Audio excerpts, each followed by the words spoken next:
ভালো মানের ফার্নিচার খুঁজতেছেন, কোথাও পাইতেছেন না? চলে আসেন আরিফ নকশা ফার্নিচার মার্ট। হ্যালো গাইস, আসসালামু আলাইকুম। আশা করি আপনারা সবাই ভালো আছেন। আলহামদুলিল্লাহ আমি ভালো আছি। আরিফ নকশা ফার্নিচারের পক্ষ থেকে সবাইকে জানাই স্বাগতম। আবারও আজকে চলে আসলাম আপনাদের সামনে নতুন মডেলের একটি ওয়াল শোকেস নিয়ে। আর এই ওয়াল শোকেসটি হলো অরিজিনাল আকাশমণি কাঠের তৈরি।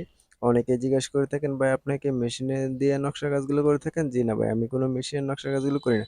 আমি সম্পূর্ণ হাতে খোদাই করে নকশা কাজগুলো করে থাকি, কেননা আমি নিজে একজন নকশা মিস্ত্রি। এটা ৩ পার্টের একটা ওয়াল শোকেস। অনেকে ২ পার্ট দিয়ে করে থাকে। আমি ২ পার্ট করি না, আমি ৩ পার্ট করি। কেন ৩ পার্ট করলে ঘরে ঢুকানো বা নেওয়া একটা অনেক সুবিধা। এটার দাম হলো মাত্র ৪৮,০০০ টাকা হলে আমার কাছ থেকে সংগ্রহ করতে পারবেন। আর দেখার পর যদি কেউ ভালো লাগে থাকে তাহলে অবশ্যই আমার ফেসবুক পেজটাকে ফলো রাখবেন, যারা ইউটিউব দেখবেন ইউটিউবটাকে সাবস্ক্রাইব করে রাখবেন। কারণ আমি আপনাদের সামনে নতুন নতুন ফার্নিচার ভিডিও করে নিয়ে আসবো। আর আমাদের ঠিকানা কওরত বাজার ইউনিয়ন পরিষদ রোড, জয়নাল সিএনজি স্ট্যান্ড, খান মার্কেট, শ্রীপুর, গাজীপুর। আর ভিডিওটা দেখার জন্য সবাইকে ধন্যবাদ।